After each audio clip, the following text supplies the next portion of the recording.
Yes, kwenye each one teach one tunaendelea pale tulipoishia, lakini hii inahusiana kuhusu mustakabali wa taifa, jambo nyeti, na hasa ukizingatia kwamba tunataka tuongee kidogo kile ambacho Mheshimiwa Waziri wa Mambo ya Ndani mdogo wangu mimi Katambi, ambaye zamani kidogo, sio zamani sana, alikuwa upande wa upinzani, alikuwa Chadema kindaki yani, tena mwenyekiti nadhani wa baraza la vijana lile, nadhani Chadema, Katambi.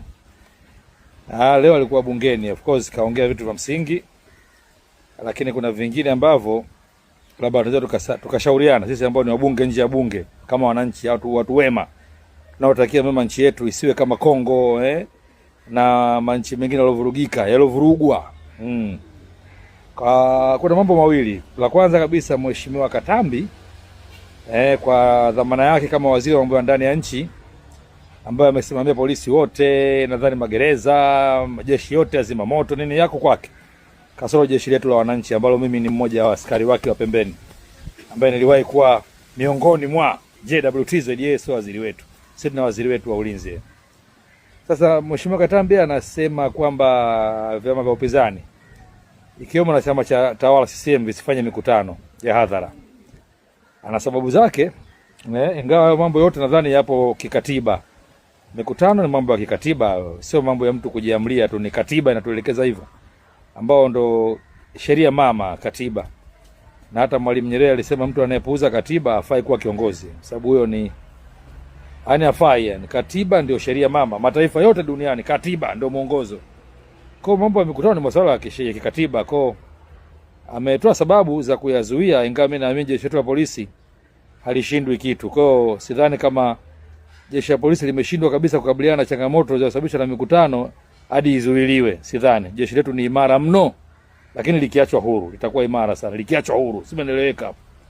Kwa hiyo sioni kama ni sababu, isipokuwa naona kama ni mazingira ambayo yanatuzidishia matatizo tu, yanatutenganisha na dunia tu, kwa sababu sifa pekee ya Mheshimiwa Rais Dr. Samia ni kuifungua nchi. Tulikuwa tunasema wakati anachukua madaraka, kaifungua nchi. Magu anasema alikuwa kauzu sana.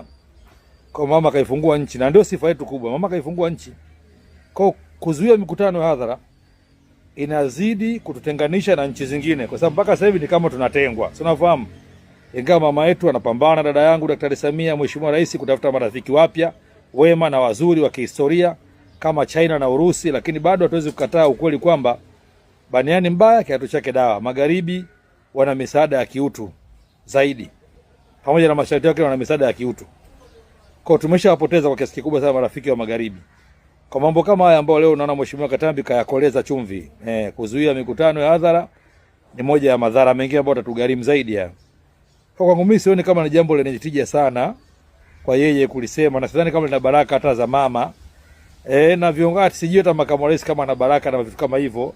Sababu wale kama wanaongea wao, sisi kama CCM tuna shida gani? Wewe chukua wapiga kelele huko, sisi tushindwe kulala kweli? Kwa ni vitu pengine vya kivulana sana, sio kitu cha msingi. Hilo lipite sawa, lakini sio zuri, ila lipite. Kitu tutajua wenye hekima watatokea, watafikia, watalikemea, watalisema hilo liacho, lisituumize zaidi. Tushaumia mpaka hapa sisi.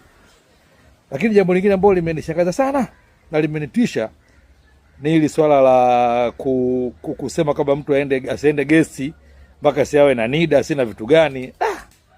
Unaona mambo gani haya? Sisi mbona tuko vizuri tu. Nadhani labda ndio sheria, lakini mwisho wa siku naona kabisa kwamba hichi kitu kinakwenda kuwapa hali ngumu sana wamiliki wa gesi na pengine wananchi ambao ni wateja, kwa sababu kwanza gesi zetu zinajulikana.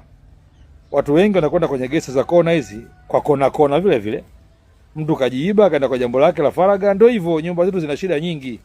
Hata Mheshimiwa Waziri Gwajima anaelezea matatizo mengi sana ya kifamilia kwenye dawati lake la jinsia kwenye wizara yake.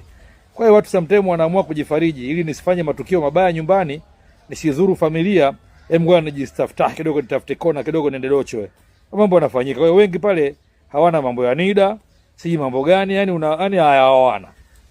Sana kabisa ukingangania hicho kitu kifanyike, unawapa ugumu watu wa gesi, kwa sababu inawezekana polisi wetu ambao na wenyewe pia tunazidi kuwachonganisha na jamii, kwa sababu polisi watalazimika kutekeleza kile ambacho bosi wako akisema. Watakwenda kuzuia mikutano, watakutana na fujo za wananchi, watajengewa chuki na wananchi. Wakati kumbuka hao polisi nao wanaishi uraiani na wananchi hao. Wewe waziri of course upo kishua sana. Wale wewe wananchi una ukaribu nao. Uko kwenye mabodyguard, matinted, wale polisi wa kawaida kina koplo wale private wako mtaani na hawa wananchi ambao unawatengenezea mazingira kugombana nao. Sababu wananchi wanakaa vile wamebanwa vitu vingi, sasa wanatafuta faraja kidogo kusema tu. Sio kama wapigane, ile waongee tu, kuongea tu. Yaani waongee wapate ile faraja. Unajua mtu akibanwa sana, akiongea, ndio mtu anaambiwa hata akiwa na hasira aongee. Mtu ambaye aongeza akajiua au akaua. Kwa watu wanataka kidogo kutoa kuongea tu, lakini unawazuia. Polisi akienda kiwazuia watakuwa gombana na polisi. Wataonekana polisi ndio wabaya. Kwa polisi wote nao wanajisikia vibaya, tunawachonganisha mno. Kila siku tunawachonganisha. Hawajisikii vizuri. Wale ndio wananchi pia wanaishi na jamii ile ile. Hata ya kwenda kuzuia magesti si kutafuta NIDA. Sasa sana polisi wote wenyewe watasema na wenyewe watajiongeza tu. Kuliko wagombana na wananchi, wataona bwana sisi tumeambiwa tuje tukukamate, huna NIDA, lakini kwa nini tukusumbue wewe uende polisi usiku tukudhalilishe? Mambo mengine yamekuja hapa kwa kujificha ficha. Bwana fanya jambo fulani uokoke. Kwa mwananchi manake hapo tamlazimu tena kidogo kidogo ile akitoe ili aokoke kwenye mikono ya polisi, ambao polisi nao hawachukui kile kitu kwa sababu wanapenda wamchukue hela yake, hapana. Ni kwa sababu wanataka wamlinde, na wenyewe ni jamii wanaishi naye yule mtu. Wakimharibia yule mtu kesho itakuwa shida pia, na wenyewe watajiharibia kesho, kutu watastaafu. Au la sivyo itabidi wenye magesti waongeze gharama. Watenge mafungu ambao wakija polisi wawape ili wasiwazubugizi wateja wao. Kinyume na hapo wateja hawatoenda gesi, wataanza kwenda mapolini. Sasa wataanza kukamata watu polini wakifanya matukio ya ngono au wakifanya mafaraga yao polini. Kwa sababu gani? NIDA mtu mwingine anakwenda gesi, sio watu wanakwenda kulala wote, sio nyumba za wageni, kina waendagi wageni. Kwa mimi sioni kama hicho kitu kinatija bwana. Ndio maana nimezungumza kwa uzalendo sana. Hii mambo naamini hana baraka za mama wala makamu wa rais, lakini sijui yanatoka wapi, ila ni mambo yasiokuwa na maana yoyote bwana. Mambo mengine hapana bwana. Ndio sisi makomedi, lakini hii hapana. Hapana bwana, sio fresh bwana, sio poa wala nini bwana. Mnatia ugumu tu kwenye nchi, mnaizidisha nchi kwenda kwenye riski, kwenda kwenye watu kuwatia hasira, watu kuwasababisha nini watu wakuwakamata kibao kina Mwaipopo wasijifanya na jeshi, si wana mbwa mwitu. Tunahangaika kujitetea kwa wazungu kwamba hatujaua watu, wao wanakuja wanalopoka. Mimi na mbwa mwitu watakuua mchana, sio watakufanya hivi. Hao ndio wakukamata. Watu wengine nani jamani? Each one teach one. Tanzania yetu sote. Sina hatia, I change nation.